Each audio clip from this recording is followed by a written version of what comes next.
Good everyone, and welcome.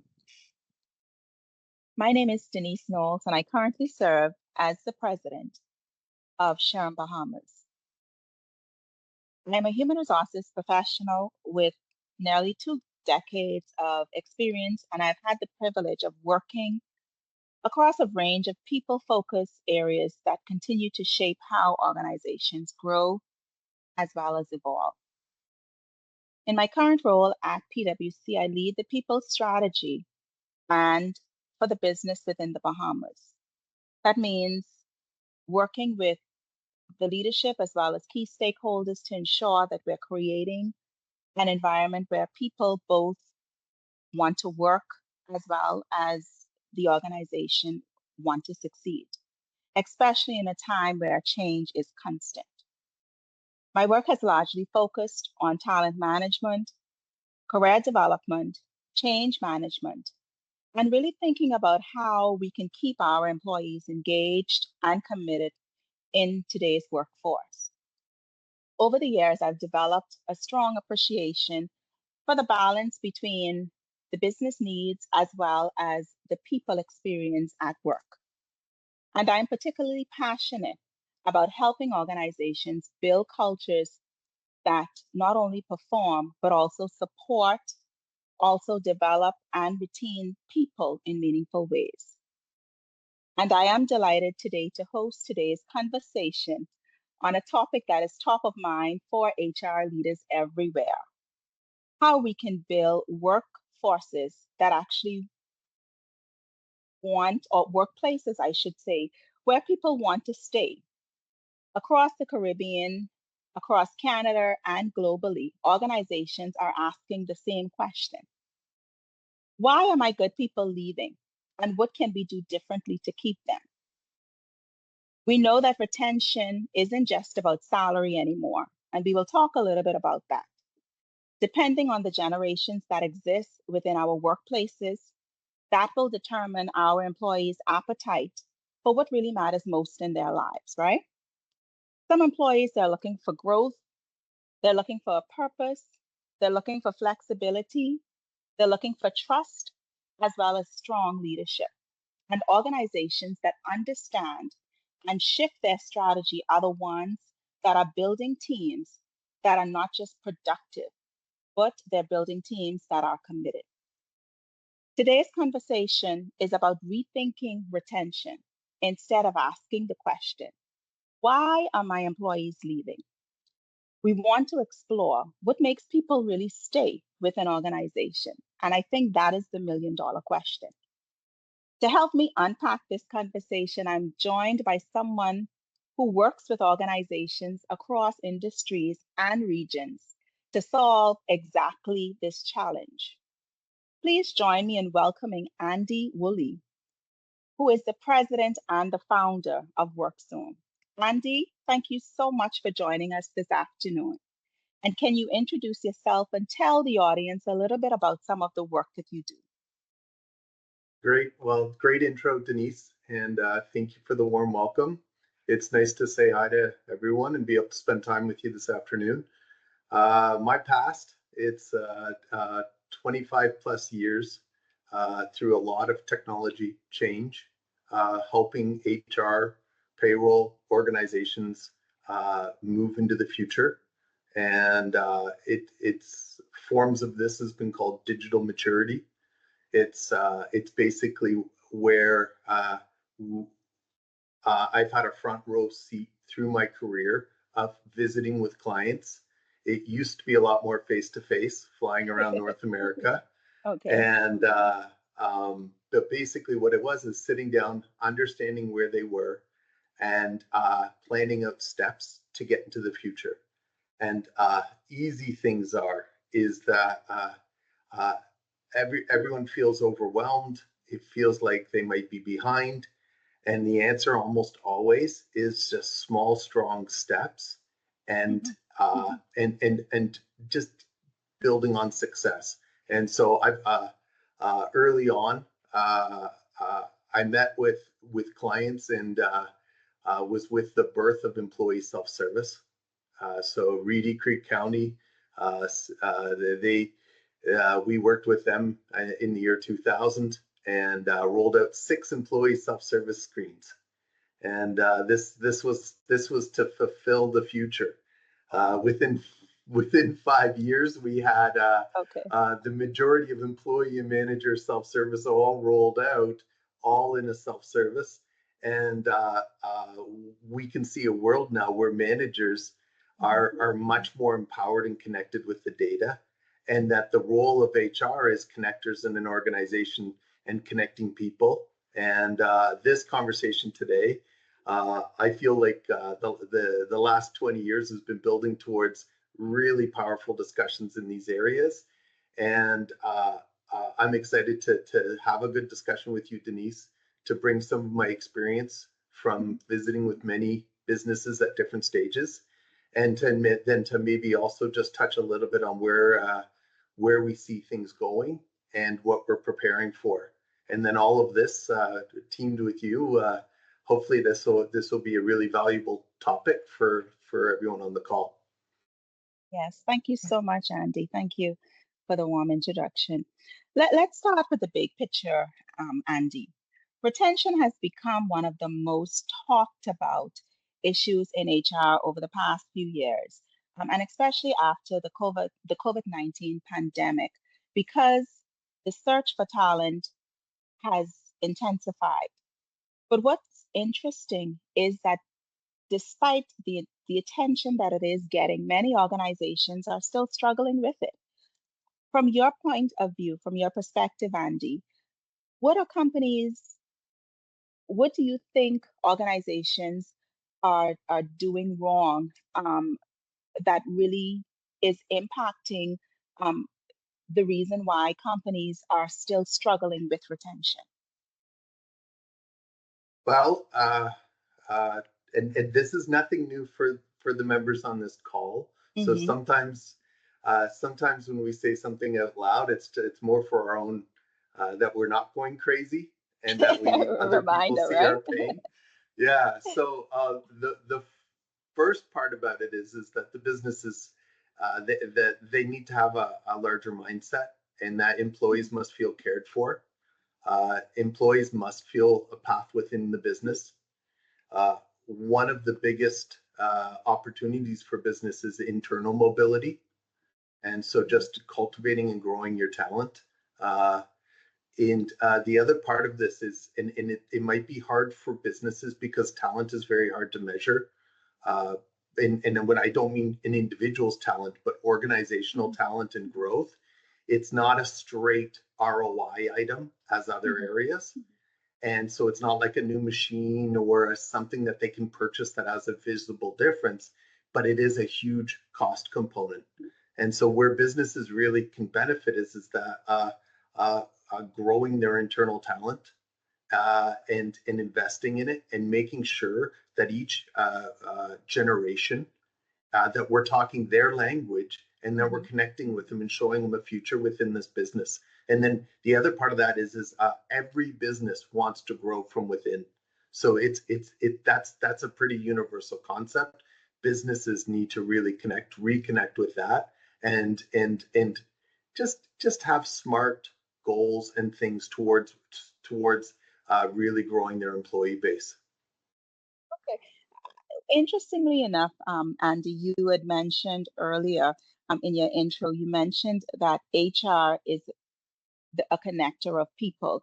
And the question that I'd asked, was, what are some of the things that companies need to do, just to ensure that, I guess their level of retention, is decreased. Retention, I want you to dive a little bit deeper into that comment that you made, in that HR is a connector of people and not necessarily, um, the driver, I should say, or, the owner of retention, and just really ensuring that, um, the employees stay, as opposed to, um, I would say, the leadership of businesses. So dive a little bit deeper into that thought, or the comment that you made, where you mentioned that HR is, essentially a connector versus, the owner of this particular task. Yeah, so this is great. Uh, the HR department's very busy. They're moving around and they're answering key business questions. They're tracking. They really are. The technology in HR has really been fused. It's not practical for HR to connect with every individual in a company, Mm-hmm. but but what HR can do as a connector is clearly give their management tools Mm-hmm. and concepts and a playbook that helps them connect with their employees. And when we think of this, what we're really talking about here is that managers need to know that there's a simple connecting rhythm they can have with employees, that there's simple concepts that they need to do, and that HR can give managers the tools that help them connect, record, bring visibility, Mm-hmm. and like all of us need help with we all need organization, just with managing emails and things. We need good habits. Well, Mm-hmm. HR is there to kind of help managers know what they should be connecting with their employees on. Have if something's not visible, it doesn't get worked on. So that's both from a management point of view, but it's really important from an employee point of view. And these managers, if given the right tools, working with their employees to create smart objectives, and then having things very visible with a good rhythm and cadence for following up. All of these things is this is where HR can really help. If they can connect the management with the employees with tools and technology and Mm-hmm. concepts, then everything gets easier and the company's performance can really improve. All right. Thank you so much. And that is an interesting point, a very important point, I should say. And especially the idea that retention, essentially is a leadership strategy as opposed to, an HR, well, as opposed to an HR initiative, so to speak. Here in the Caribbean, and we're seeing, similar dynamics. Organizations are competing for talent, particularly in sectors like financial services, like tourism, like energy. Many HR leaders are asking the question, how do we keep our best employees when opportunities exist globally? And, we're seeing it, so often where, our employees are moving from one country to the next to seek out a better opportunity. From your perspective, what are two or three practical things organizations should focus on if they want to strengthen their retention strategy? Well, the one mentioned before is a bit of the career planning. Mm-hmm. We all want meaning and purpose by having visibility with the impact that their employees are making, with making them feel that they're a part of something larger than themselves, the feeling connected, feeling appreciated, and all of these areas are things that the truth is that they these individuals that might be leaving where they went to school and where they grew up, the fact that they're leaving, there's a lot of pain and discomfort there. There is very good reasons to stay, and making them feel a sense of something bigger, making them feel like they can contribute, that meaning and purpose. All of this is it's Mm-hmm. something that your organizations can do, and it directly impacts it. And the money is important, but there's so many studies that come back and show that it really Mm-hmm. is hollow, and there's a lot more things that drive people's employment decisions than money. Absolutely. One of the things as you was responding, Andy, one of the things that really come to mind, even in my role here at PwC, is the need for continuous feedback. Instead of just providing annual performance review. And when I think about continuous feedback, one of the things that we do encourage is real-time development feedback. And I think when I think about modern retention strategy, our employees, they want that real time dialogue. They want to feel as if, okay, I am progressing, not just at the end of the year, but they want that continuous conversations with their team leaders, with their career coach. And continuous feedback, it really builds trust. We know that, right? We know that it improves performance. It improves their performance because if I'm coached and if I'm assessed at the beginning of the performance year, at that mid-year point, then my leader, my team leader, or my coach, they can really assess how I'm progressing. And maybe at the end of the year, there may be even more significant feedback. So I think that continuous feedback, it builds trust. It builds, that in the moment, feedback. It ensures employees feel heard and even supported. And it all really ties into, some of the things that you have mentioned. And I think us as not only HR professionals, but us as professionals, we really need to be mindful of that. So thank you so much for sharing. When I think about Andy, let's think about, or even before I go further, one of the things that I want to ask the audience is, what have made you stay on a job longer than you would have expected to stay? Would it have been, working for a really good manager, a really good opportunity that you may have had? Is it that you would have felt valued? Is it because of the flexibility? And we know that we are encouraging many organizations today, they are encouraging that hybrid working environment. Or was it something else? Really think about what is it that made you stay in the role longer than you may have expected to stay. And as you would have mentioned, Andy, it really goes beyond pay. Because yes, that is important, but does that really drive the needle in ensuring or in encouraging persons to really stay with organizations? And I think that is where the real conversation begins. One of the things when we talk about the role of leadership, Andy, one theme that we hear repeatedly from employees is that people leave managers, not necessarily organizations. From your experience, what role does leadership visibility as well as communication play in retaining talent? And as a spin-off to that question, how can organizations better equip their managers? We talk about, the middle managers, particularly the middle managers, to support their teams so that they can ensure, so that we all can ensure that our retention strategy is one that is strengthened throughout an employee's journey. Yeah, that's great. So uh, when there was a few follow-up items as you were talking, I had questions for you, but I'll answer Go this ahead, first. go ahead, Andy. And I'll answer this first, and then we can talk through. And as I do, maybe you can tell me which ones of these you've had really good success with, and Okay. then we can converse through that.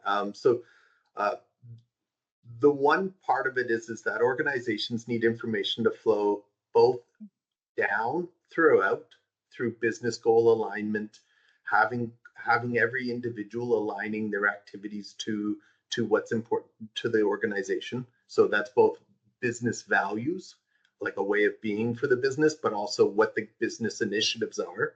So that's like top down information.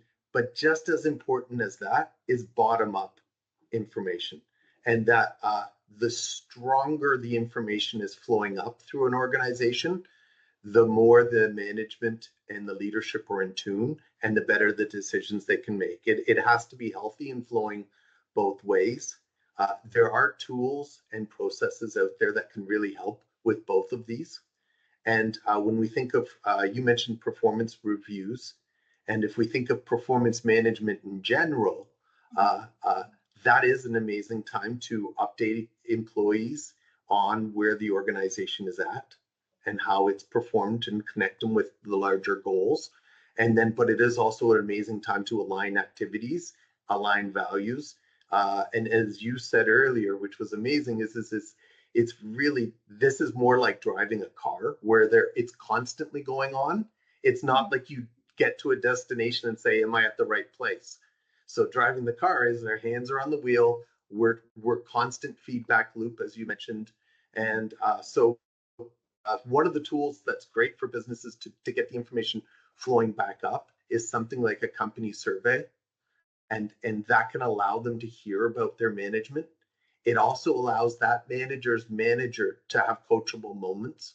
Mm-hmm. And all of this, if we think of our some of the areas where technology has helped in the past is in time collection, where we get less paper, more real time, coachable moments on overtime the day of or the next day instead of a month or two later, and that anything that's incorrect can be feedback and improved upon faster.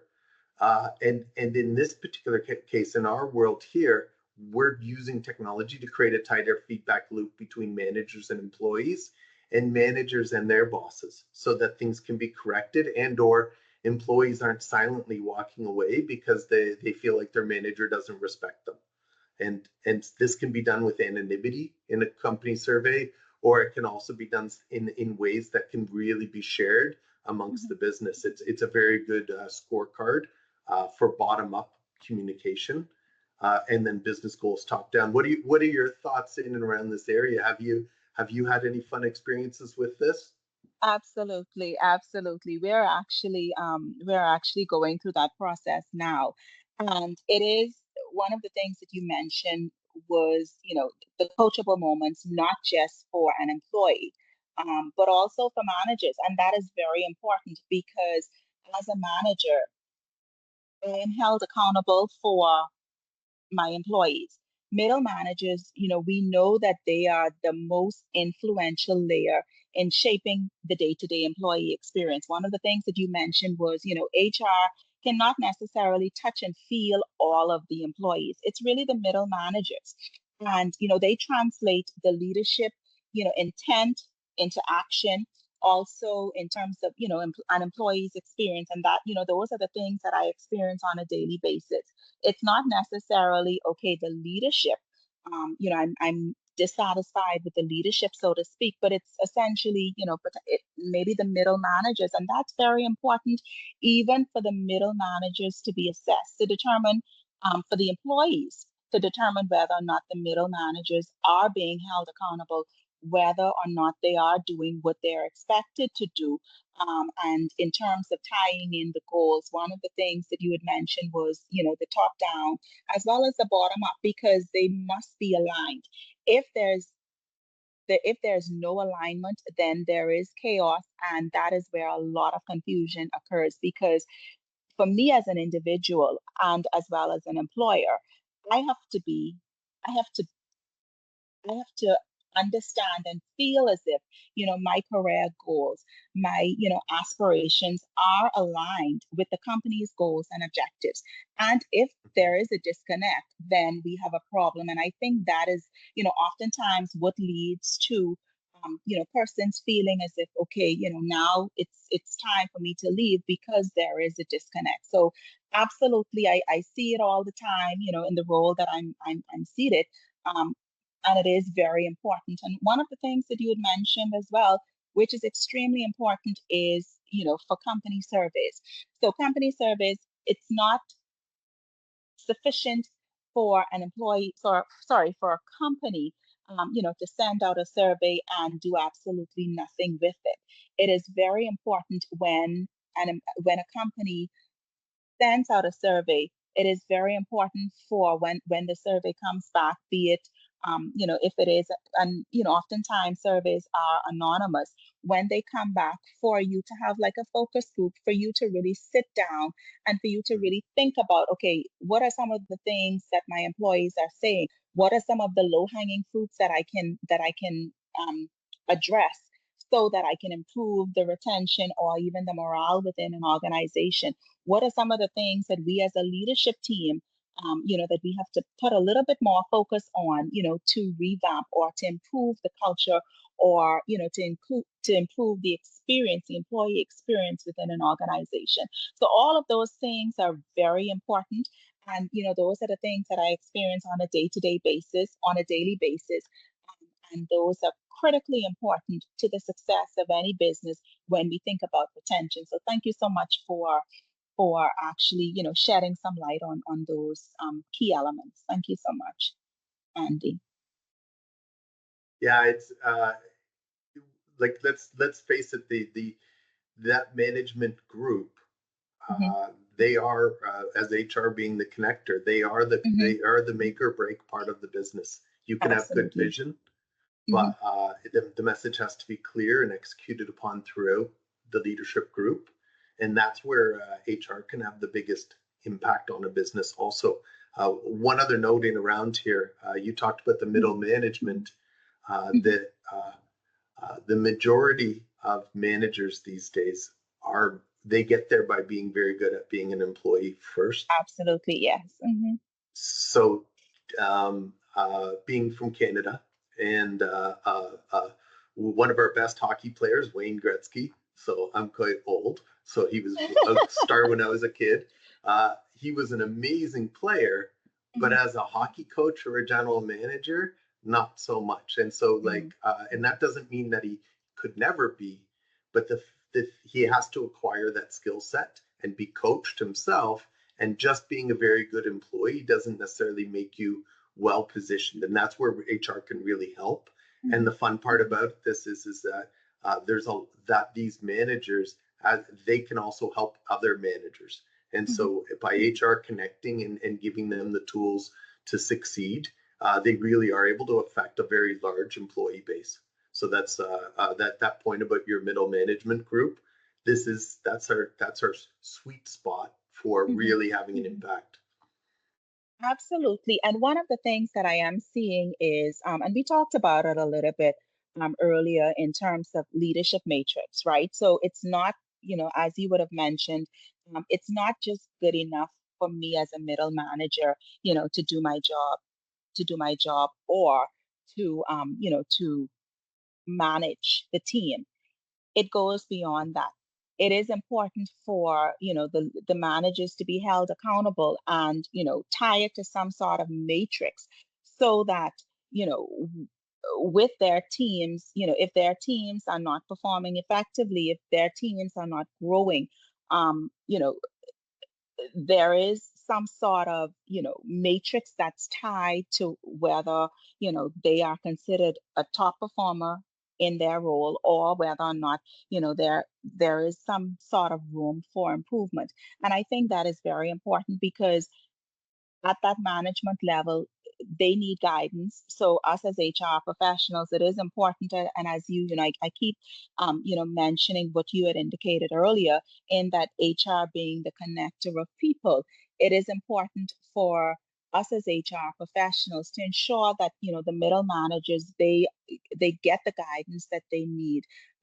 They are developed not just as, managers to manage, so to speak, but they have the ability to mentor, they have the ability to coach, they have the ability to support their team members so that um, the retention strategy is strengthened within an organization. So I think that is very important because we need to move away from, ensuring that, these managers can manage because, yes, they can manage, but can they coach?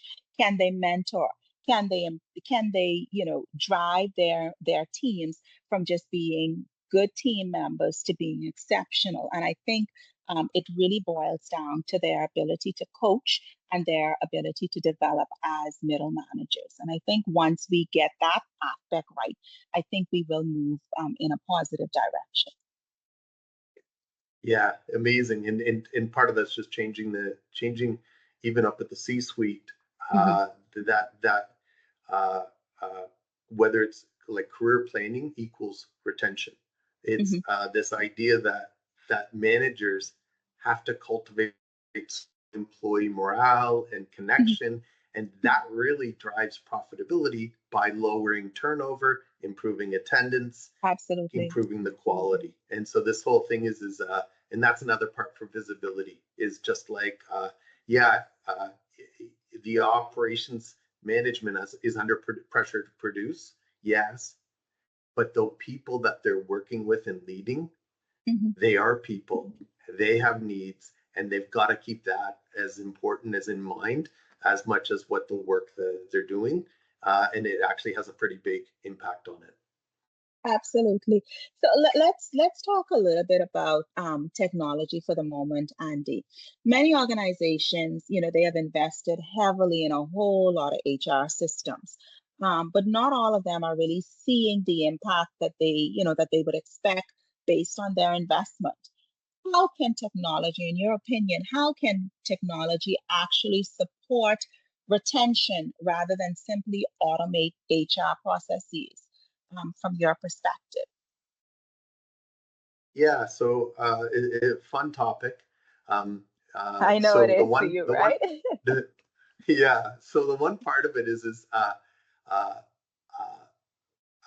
as an HR partner, you're you know what you want to do within a business, but when you try to do it, it's a logistic nightmare, or you feel like a babysitter. You're trying, we call it herding cats, is you're trying to roll out an initiative and Mhm. you're chasing data around your business. You're chasing emails, you're working with spreadsheets.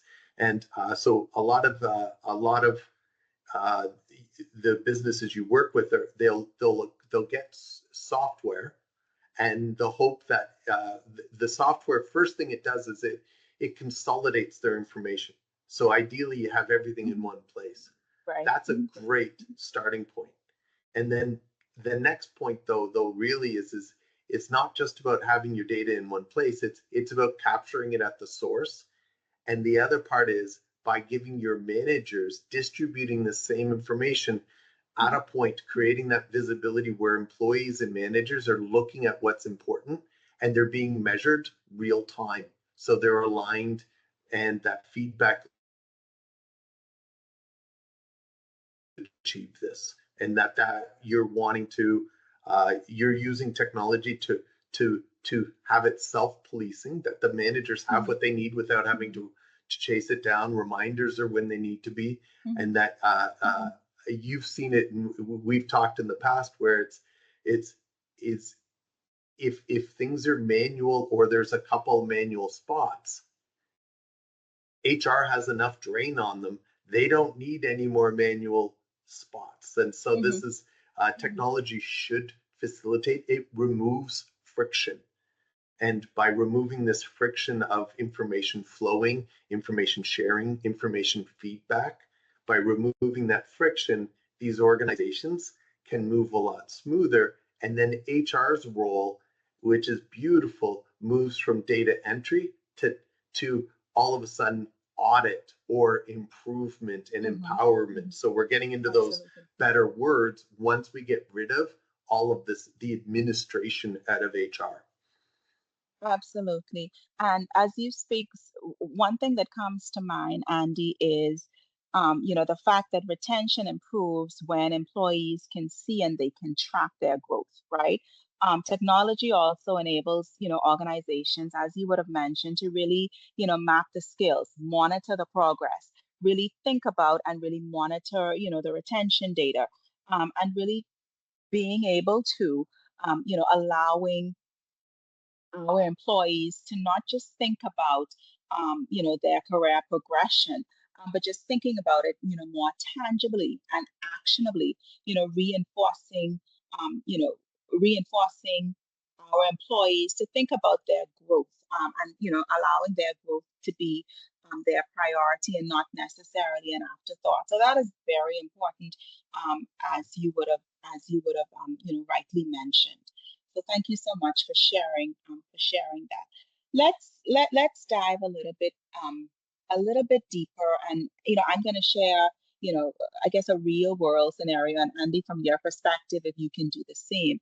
Um, but from an HR perspective, imagine working or being a part of a capable team, and from where I sit in a very fast-paced environment.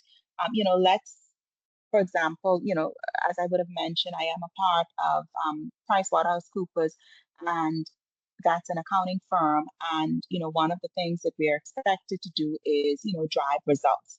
And this is essentially our busy season. There are critical deadlines within the business. Everyone is busy, everyone is talented, everyone is working, but sometimes teams are not aligned, right?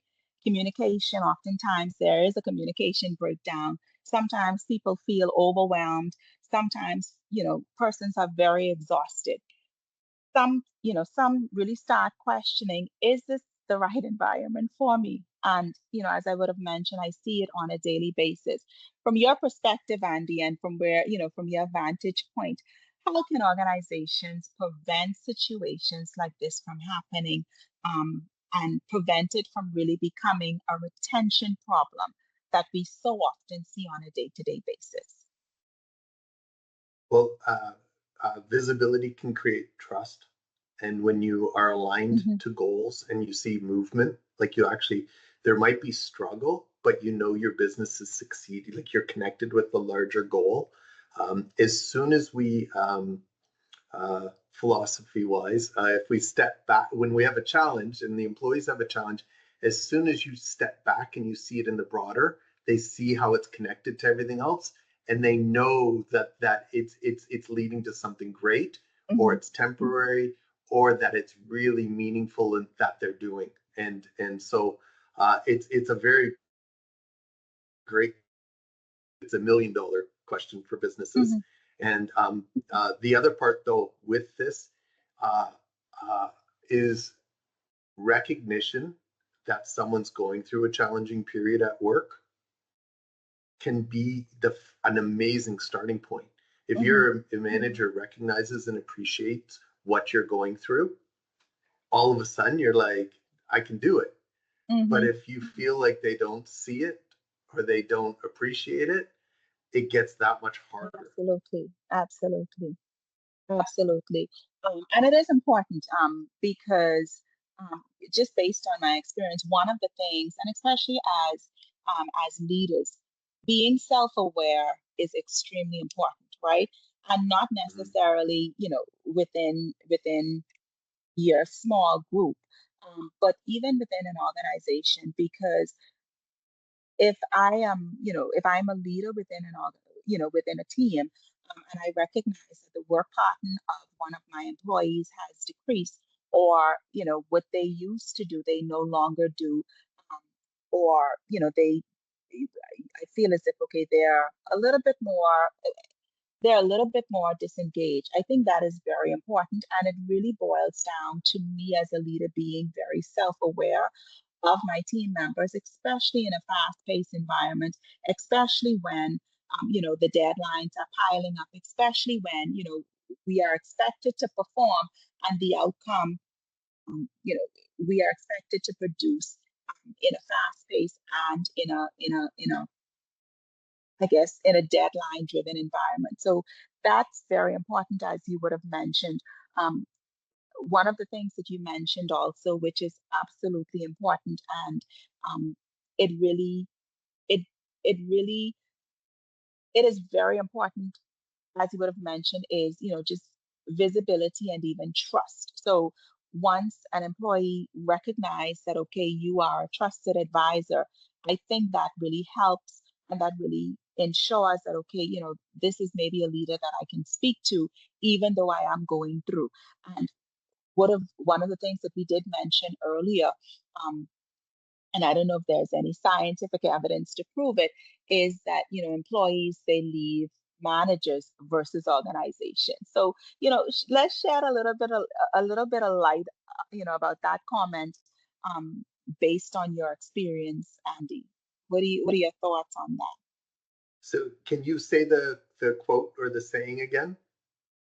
Organization employees leave managers and Oh not yeah, yeah. organizations.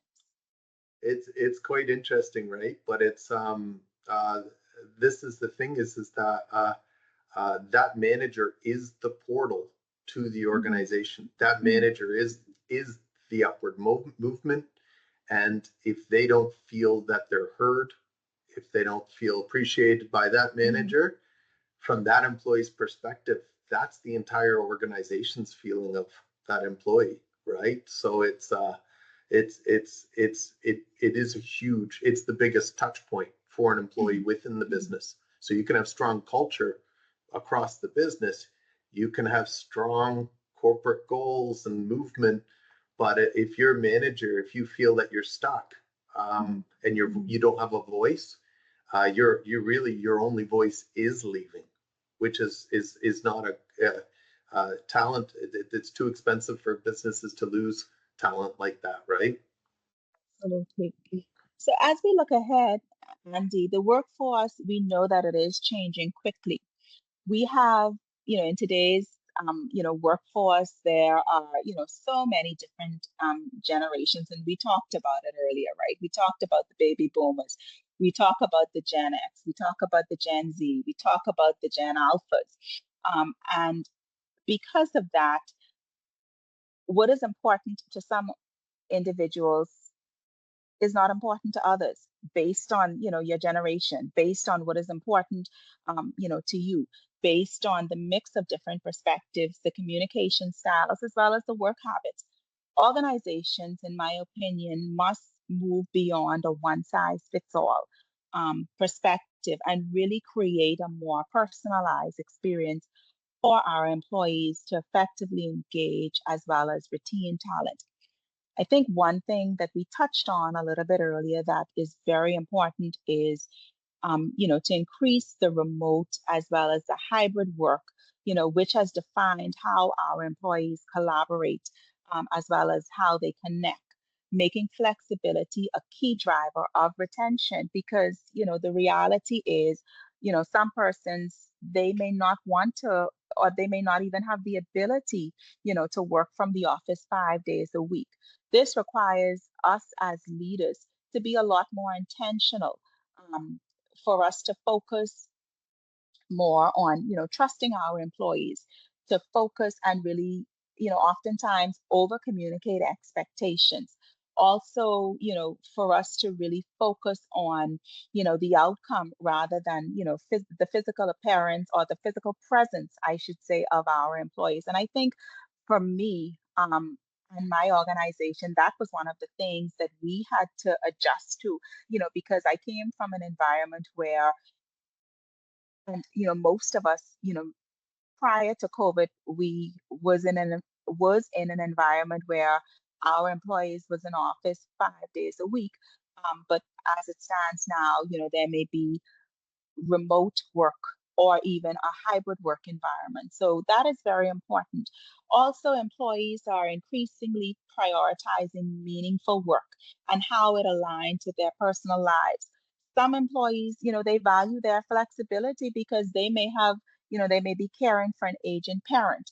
They may, want to focus on work, which is important to them, but they may have an extracurricular activity that they are equally important, that is equally important to them. So I think that is very important for us as organizations to really position ourselves, and I would dare to say for us to reposition ourselves, so that we are able to attract and retain top talent within our business. And I do have another question for you, Andy. What do you believe would be, some of the biggest shifts when we talk about retention strategies over the next 5 years? And it's an interesting conversation because I think, with COVID-19, I think we're 5 years post of COVID-19, and the things that we have had to do, and even in terms of adjusting, it has changed the way in which we do business significantly. In your opinion, what are some of the things that we need to focus on even more in the next 5 years? Well, I think you touched on one of them, and it sounds obvious, but having a full office was a measure of productivity before. Mm-hmm. And when you think about the future and the changing demographics, millennials, Gen Z, and that is this alignment on a purpose, and this what does productivity mean? And you can have someone sitting in a desk in an office and be completely distracted, and you can have someone at home that doesn't have distractions and be totally dialed in. And so from where I sit, It's that the organizations have to probably do a better job of listening and being Mhm. connected with what the Mhm. real missions are and be a little more flexible. COVID forced it upon us a bit, but I be a think bit more so. flexible with what your understanding of value and dedication is. And so that it can't just be set working hours, set working days, and it's nine, like certain hours mean productivity. There Mhm. are other metrics that can drive business, and those other metrics are a lot more valuable than just hours worked. And when you're connected with someone, let's face it, some people are a lot more productive than others, and those metrics should help them get rewarded. And it doesn't necessarily matter where they're sitting. So, Mhm. like when we think of the next Absolutely. 5 years, it's like the trend's always been talent gets rewarded, right? And hard work and pay for performance. And the organizations have the tools and the metrics in that to better measure that and to foster it now. And so, like the next, especially in areas where talent is scarce, you've got to find a good happy median and Mhm. meet them at somewhere in the middle. If and I'm not trying to be total flex work day, flex everything. It's more just in my mind and the clients, a lot of the clients, the progressive clients we work with, it's about performance. That's the number. Like how do we get this organization to perform the best? Mhm. And that might mean some flexibility with talent to achieve it. I don't know if that helps, Absolutely. but you, what are your thoughts on that? Yeah, absolutely. And I totally agree because, some of the things, some of the key takeaways that you had mentioned that really stuck with me was, really listening to our employees, right? Um, you know, ensuring that there is, some degree of flexibility, depending on, the nature of the business, obviously, connecting and staying connected Mhm. to our employees. That is, very important because everyone is different and everyone, depending on, where they are in their life, that would really determine, what drives, what is most important for them. And I really like and I appreciate, the comment that you made, which, which you said talent, I think talent sets rewards, or sorry, talent gets rewarded, and that is very important because at the end of the day, if I'm performing exceptionally well, and I do recall, and oftentimes when I work from home, that's often, let's just say, 8 hours, 9 hours, 10 hours of uninterrupted time. So my Mhm. level of productivity is at its peak versus, if I have to come into the office when, every hour within that time, I'm disrupted for whatever reason.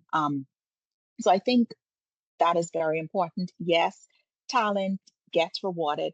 And what is important and top of mind for leaders is the fact that, us really being able to measure productivity. And once we're able to effectively measure productivity, then, in my opinion, that is the gold standard, and ex- that is what we need to be mindful of, as opposed to thinking that, okay, an employee is not performing if they're not, in my face. So I think that is important. And I remember, when I, during COVID, working, oftentimes, you start working at 9 a.m. and sometimes, you're not closing your laptop until dark. And, that was uninterrupted time. And, you was just churning out the work.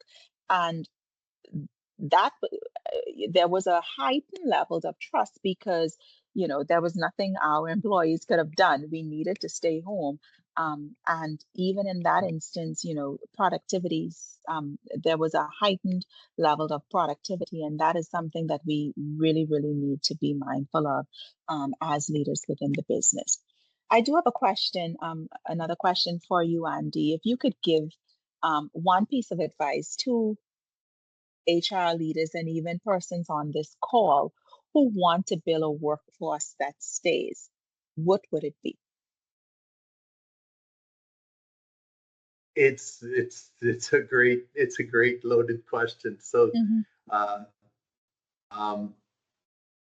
the one is that you're building a business, a numeric, data-centric plan that connects C-suite down with the importance of it. So you're aligning top down of what it means and what the true costs of it are. So you're meeting operations, finance, and the CEO at their level and explaining the true impact of it.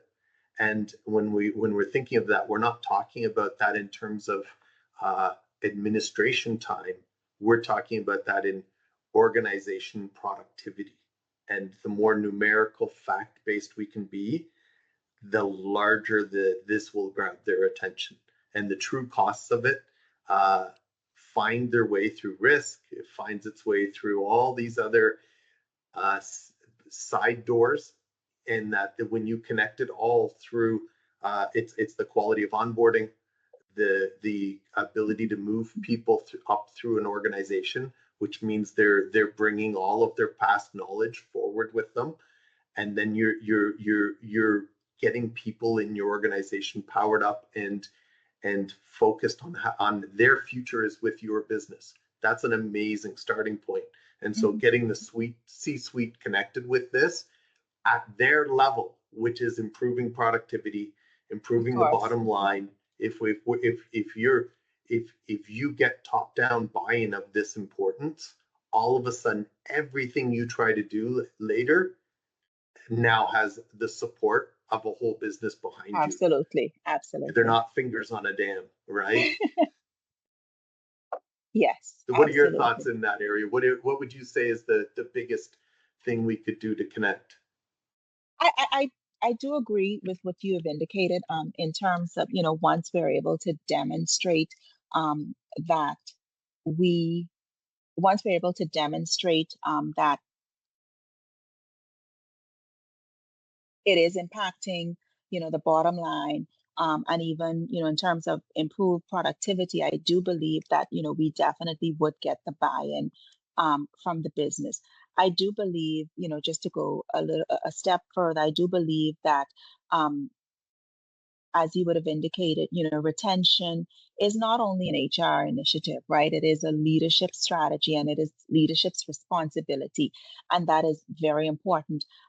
Because employees, they oftentimes stay in an environment where they are seen, where they are supported, where they are developed by their leaders, each and every day on a consistent basis. I also believe that, when organizations, when they consistently invest in their managers and even in their employees, in their capabilities, when there are career visibility, when they know that, okay, what I'm doing on a day-to-day basis, be it, small or big, when it impacts the bottom line of an organization, I think that really helps, right? And even too, we talked a little bit about, the performance management process in that, ensuring that there are real-time feedback that we are able to provide to our team members. Once we're doing that, and I think, once we're doing it, and we don't necessarily have to do it right all the time, but, once we are moving in the right direction, I think all of that really helps to reduce retention, not reduce retention, but improve retention, so to speak, because at the end of the day, the employee would feel as if, they are valued. They would feel as if they are, contributing to the organization's bottom line. So all of those, in my opinion, really helps in terms of determining um, or I guess the advice I should say that we as HR professionals, can garner and what we should factor in or focus on when we are giving that sort of advice to our leaders or to individuals within I guess within the workplace. Yeah, it's a fun topic, and the best part about this topic is there's a lot of things that need to Mhm. align to really Absolutely. help a business. It's not one thing that usually solves it. Absolutely. I know that we have 5 more minutes, Andy. So I want to, just really thank the audience, and I am going to open the floor for any questions or answers that we have at this point before we close. I see a question come through, but it feels like it might take more than 5 minutes to get through. So Absolutely. Can you see the neo diverse population of society and building resilience within organizations and for the workforce as a whole? So do you see that question that's come in? I don't know. Okay. The question that I see is, when establishing I guess a feedback culture, what were the pros and cons that you had to go through? So that's the question. So I don't know if that's probably directed to me, and maybe that question is directed to you. But I'll be Go very, for it. very, Can you yeah, answer that if that's in, good? in 30 seconds, yes.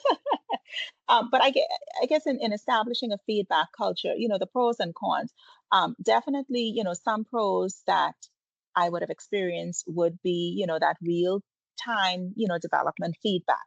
I think that's always very important, as you build a very inclusive and a very diverse culture, really ensuring that, there's that constant discussion, as I would have mentioned, not necessarily, at the year end process, but throughout the year. So, one of the things that I would definitely encourage is, make sure that you have consistent discussions and ongoing discussions throughout the performance year. So, if it is that, you are managing, let's just say 3 or 4 persons, I would encourage you to, to ensure that, you meet with those team members, maybe once a quarter or once a month, depending on, depending on the needs of the business. So definitely making sure that, you have consistent discussions with your team members so that they can feel valued, so that, you can assess how they are progressing,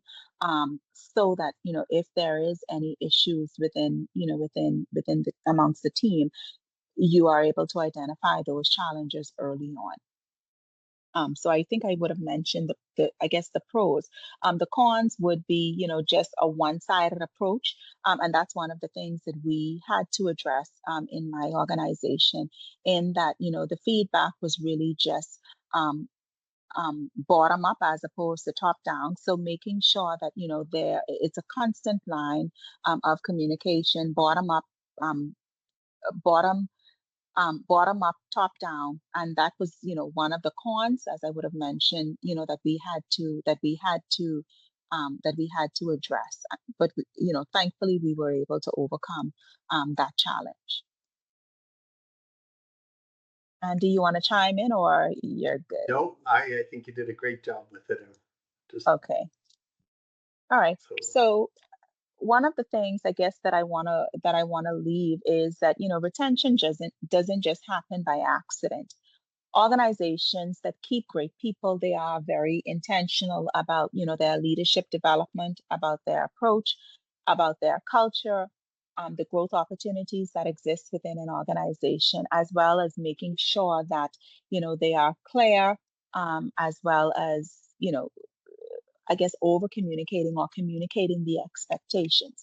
When they feel seen, when they feel supported, and when they recognize that they do have the ability to grow within an organization, they don't just, stay, they contribute at their highest level.